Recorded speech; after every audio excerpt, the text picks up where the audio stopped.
Hello, and welcome to the Freq Show. It's been a minute since we have been behind the camera. I have done several episodes, I think 3 or 4, just audio, which is kind of fun because you don't have to get glammed up and it feels very intimate. But being on video, I think, is just the move for us because you can reach so many more people by video, and it's kind of fun to do the techie stuff too. So here we are. We're back.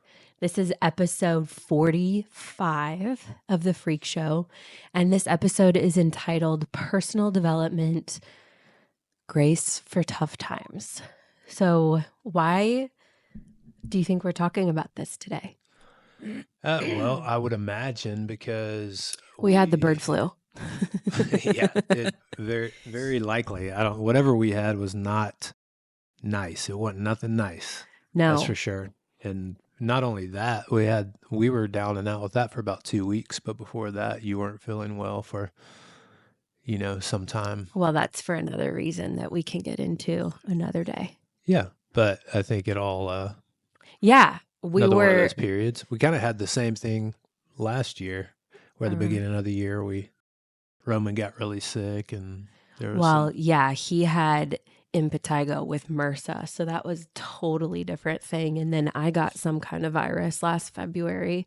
Yeah. But this virus, whatever we had at the beginning of this February in 2025, was by far the worst I have experienced. It was way worse than when I got COVID. Yeah. And I got COVID when I was pregnant with Roman in the 3rd trimester. Yeah. Right before he was born. Yeah. And COVID was nothing compared to this virus. Like I said, we were out for about 2 weeks, but several of those days, you described it perfectly. You were like, I feel like a doll whose hips have been put on backwards. Yeah. The body aches were, I don't know that I've experienced body aches like that. Yeah. Headaches, congestion, nausea, not being able to regulate your body temperature.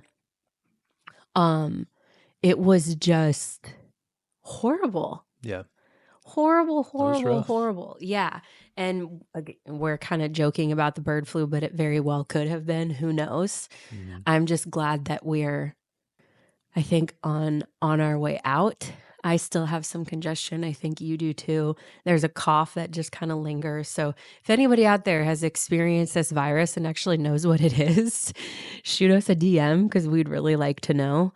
But I'm just glad that we're on the other side of it. Yeah. Yeah, and I know we'll get into it, but I actually have it to talk about a little bit in another episode that I wrote. But I always feel like I come out the other end of whenever I'm sick. I hate being sick, and I'm a complete baby when I'm sick. He's such a baby. I pretty much just totally shut down. But I always feel like I come out the other end with like clarity. Mm-hmm. We talked a little bit about that when we were on our walk the other day. And I don't know. It sucks to get sick for sure. And thankfully this isn't like a serious illness. It's just like the flu and lasts for a couple weeks. But whenever that happens, I always just feel like I come out the other end with perspective, Yeah. When you don't feel healthy and then you feel healthy again, it's kind of like, you count your blessings. Yeah. I think we did talk about this on our walk, but I was just, when you were saying that, I was like, oh, shut your mouth. Yeah. Because I was like, I feel like I have been just low energy and not myself now for like 2 months. I'm so tired. I'm like angry that I feel like I've been down and out, which brings me to today's podcast episode, which is personal development, grace for tough times. And I think the thing that I learned, or that I am continuing to learn and still need to learn, is to give myself grace when I am super sick. Mm-hmm. Because I have a tendency to be like, well, I'll just get 1 hour work done. I'll just, if you're watching this on YouTube, I'm like pretending to do the army crawl. I'll just make the homemade soup. I'll just do one more thing. I'll just answer those text messages. You do a much better job of like, nope, I'm done. Yeah. And then you are like done. Yeah. Which can be a little frustrating for me, but I also understand it. I have a tendency to just continue to try to push because it's like an old self-worth issue where I feel like if I am not productive or creating some kind of progress, it affects my self-worth and how I feel about myself. Yeah. And so because I feel like I had been under the weather on and off for a little over 2 months, I was feeling so frustrated and felt so stuck. Like all of these projects, and it's not actually true, but so much I felt like was at a standstill. And I think so much of it was at a standstill because I kept pushing and pushing and pushing rather than giving in to the rest. Yeah, I think a lot of times what you find is when you just back off and let go, oftentimes things will fall into place without you. Though that's hard to accept. Yeah. But I think for me, it's just whenever I get sick, I don't know how to say this. I just lean into it because I feel like I'm just going to prolong it if I don't. Yeah.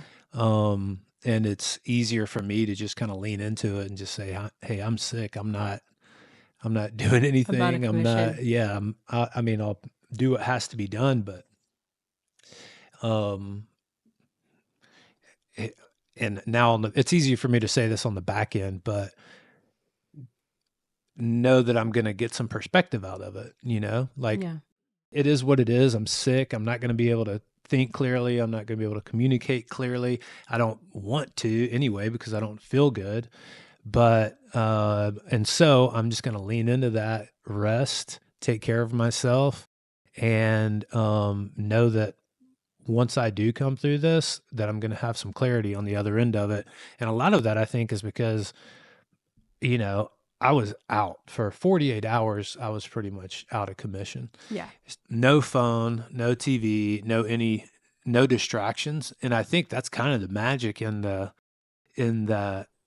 sickness is that you just get rid of all those distractions. So what do you feel like your biggest takeaway was from this last round of sickness? I think it is a newfound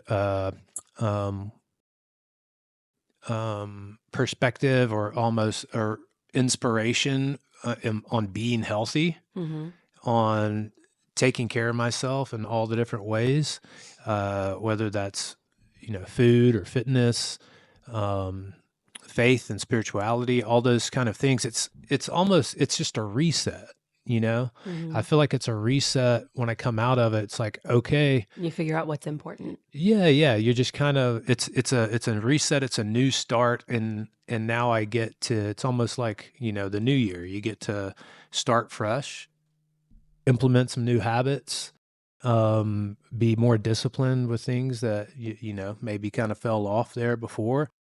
So I guess that's just my silver lining and how I look at it is it's a refresh. Well, I think for me, it's a very humbling experience. And I forget exactly what I was Googling, but there was a quote and it was like, don't fool yourself into thinking that you are God. The world is going to keep spinning with or without you being productive within that spin. And that was really good for me to hear because sometimes, and I think so many women are like this, we're like, our households, everything going on is going to crumble if we don't figure out how to get the laundry done and the food done and all of the other things. And so that quote, like, don't fool yourself into thinking you're God. Everything has a season. Nature has winter where things go into hibernation, whether that's a bear or a tree, because we need rest to be fruitful. And I think that's the biggest lesson for me is we're not machines that can work 24/7. We really do need to have a cadence of on and off. And that's something that I've gotten better at during certain periods of life. And then there are other periods where I just get so excited about things that I rush into them and then I get so absorbed, or I want them so badly to like get done that I don't allow myself really good restful breaks in between. Mm-hmm. And so it's this constant cycle of go, go, go, burnout, go, go, go, burnout. And I think during the winter season, both last year and this year, it had been go, go, go, burnout. And the burnout happened during like flu season and sickness season. So I was just extra vulnerable. So my goal next year is to not be sick all of February.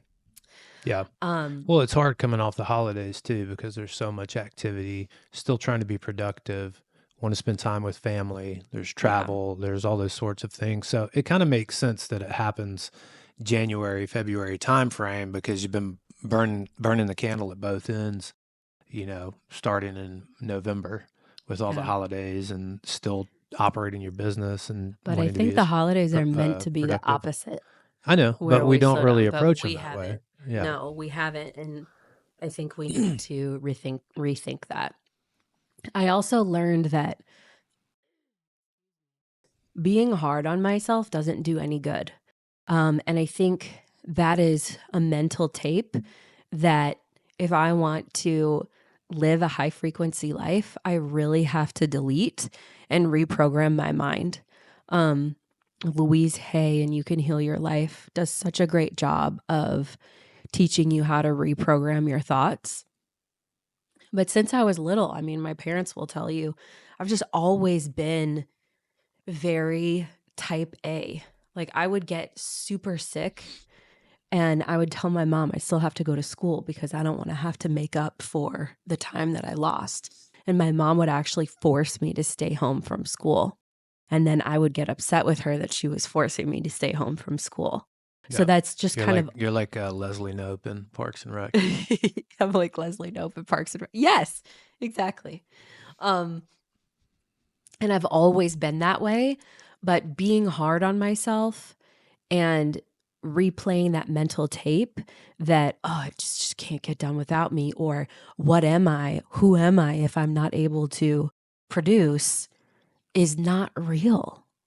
Mm-hmm. I am worthy, independent of what I create and what the output is. Yeah. So I think that is also a very grounding, humbling lesson that I learned in this really tough time.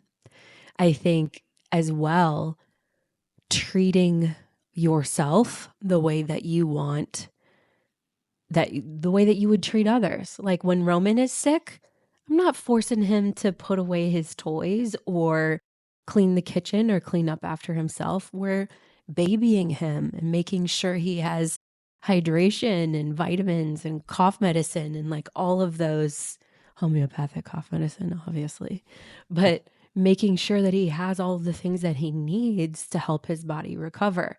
I'm not trying to make him do work, Mm-hmm. And so I think that idea of going back to 1 John 3:16, for God so loved the world.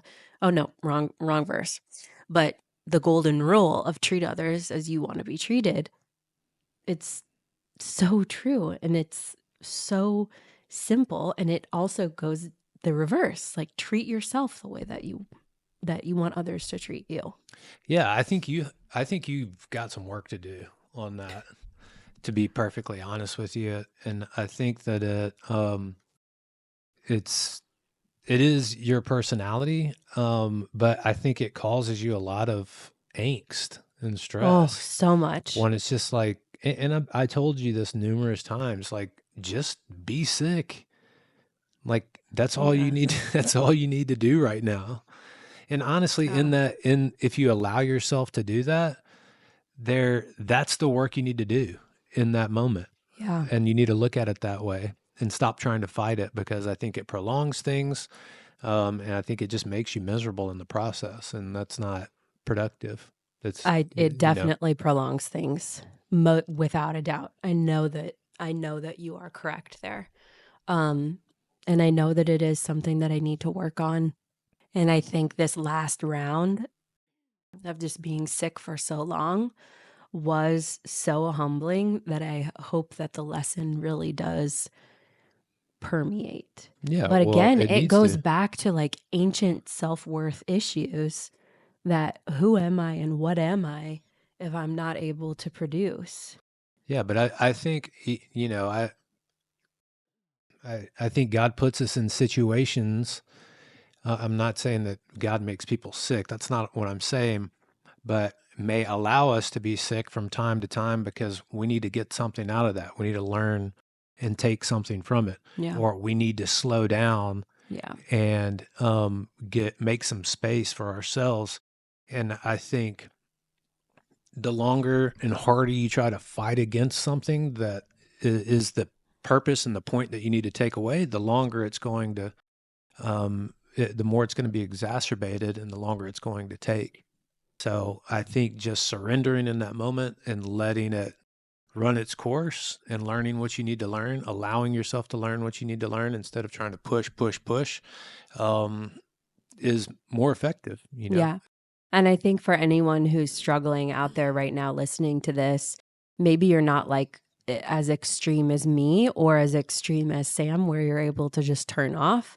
But in these situations, I think what I would encourage people to do and what I encourage myself to do is just ask God, what do you want me to learn from this? Because I'm down and out for a reason.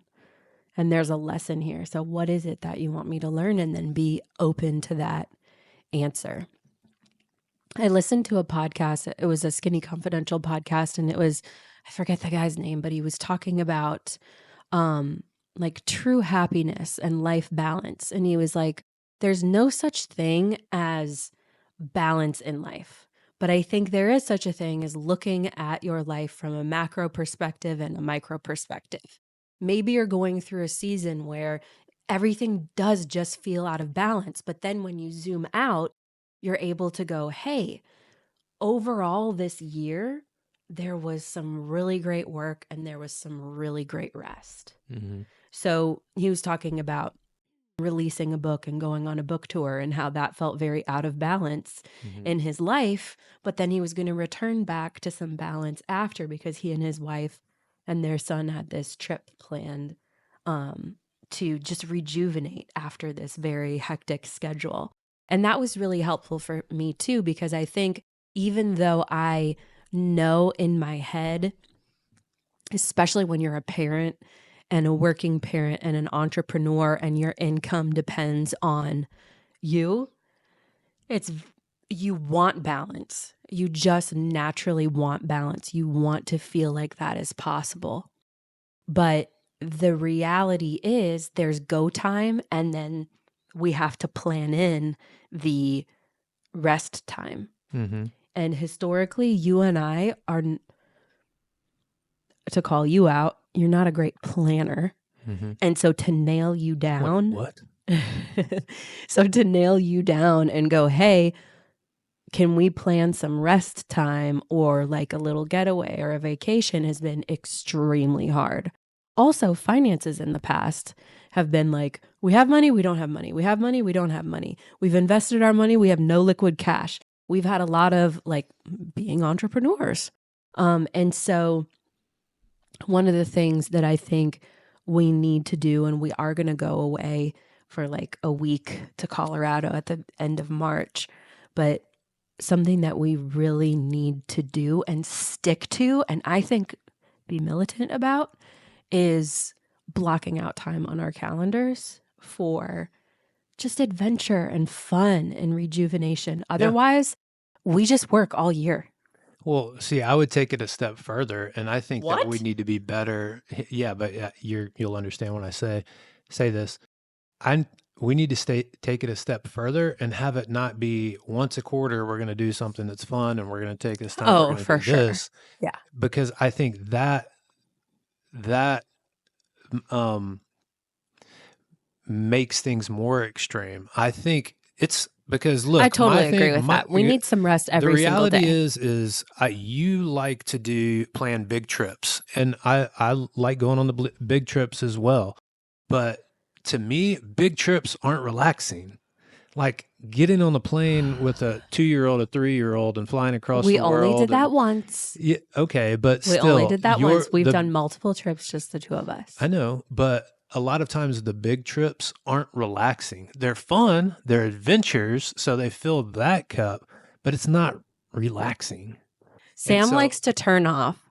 The last relaxing trip we had was when I was pregnant with Roman. We did a baby moon to Mexico, and he barely spoke a word for like 4 or 5 days because he was like, I'm just relaxing, recalibrating. And I was like, this is so effing boring. Well, it's what I need. I need silence. I need to be able to I need to be able to turn off. I don't need to like be planning for the future and all those sorts of things. I just need to relax and not be worried about those things. But my point is yes, we need to have those trips planned. We need to have those adventures to look forward to, but we need to be more organized in our day to day to where that is all built in. I'm glad to hear you say that. In our day to day. I'm very glad to hear you say that. I know. And I know you're looking at me like I'm the one that doesn't do that, but I'm here to tell you, you're good at talking about it, but I'm not good at executing. Is a different story. I'll put it in my calendar and then not respect it. Yeah. So we both got some work to do. All right. As far as that goes. But I think that that overall feeling of balance is more related to how organized and how prioritized is your day to day versus the macro. Mm-hmm. Like, I think it's true what you said, that there are going to be, okay, this month we've got to really push hard to finish this project, and we're going to be, going there day and night. Our freaking app. And knocking things out. Yeah. But that's a period of time, and then we'll build in rest after that. Yeah. So there are going to be those periods, but that shouldn't always be the case. So you shouldn't be pushing constantly for a month and then roll into the next thing and push that thing for a month. Yeah. You should be able to pull back, and the majority of the time, in my opinion, the majority of the time should be fairly routine. If you want to have some semblance of balance. And our word, we discussed this last week because the beginning of this year was just so crazy. But our word this year is consistency, because we both love consistency, but we're not great at creating it. Yeah. And then my sub word was organization, because I think that the organization will lead to consistency. Yeah. And I'm better at being organized. I mean, we could go back and forth on that a little bit. I think I'm way better at being organized. I'm not always consistent, but I love organization. I'm a Virgo. Like, you should see my pantry right now. It's labeled, it's beautiful, it's Instagrammable. Okay. Let's move on. Yeah. But I feel like the perfect... Though I think this would be a good episode, but it's probably better to have this conversation right now offline. Oh, well, we can circle back to that. I just don't want to go too far because I don't want this episode to be 8 hours long. But I think the perfect example, and I know so many of you are going to be able to relate to this, is at the beginning of the year or right at the end of 2024, I bought Jesse Itzler's big ass calendar. I've taken it out once, and right now it's still in the roll because I don't know where to put it in my house, and I've got the designer brain, but also because I just haven't prioritized it. But I got the big ass calendar to be able to map out the year and go, okay, this is go time, this is rest time, this is go time, this is rest time. That was my whole point in getting it. So we just need to put it up and really abide by it and look at everything from a macro perspective and then get micro. Okay, last couple points.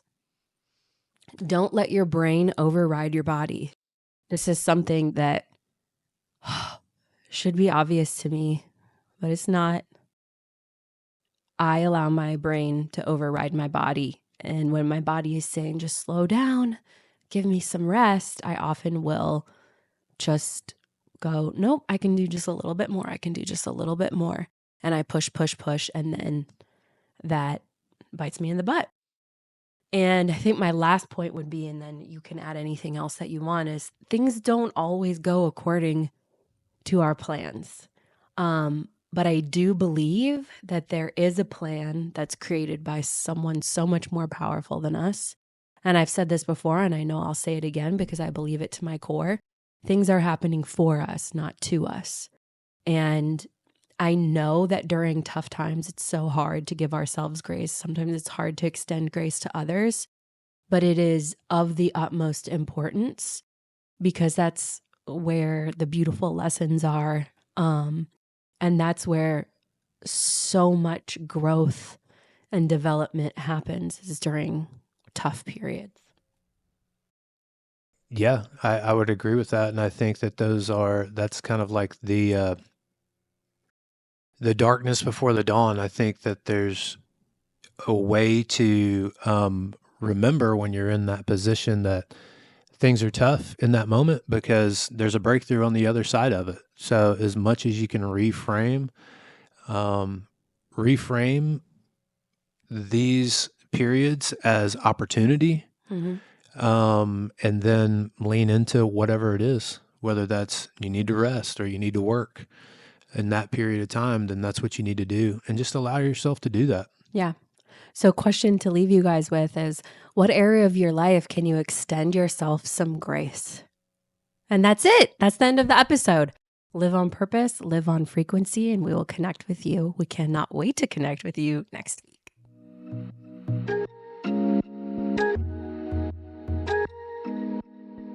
Thank you so much for listening to The Freq Show with Sam Thurmond and me, Jacqueline Steele Thurmond. We would love to connect with you via our website, beckonliving.com, and on social media. You can find us on Instagram and TikTok at Beck and Living, and you can join our email list to receive uplifting messages, podcast and business updates, and discounts on high-frequency products just for our freaky community. Cheers to high-frequency living.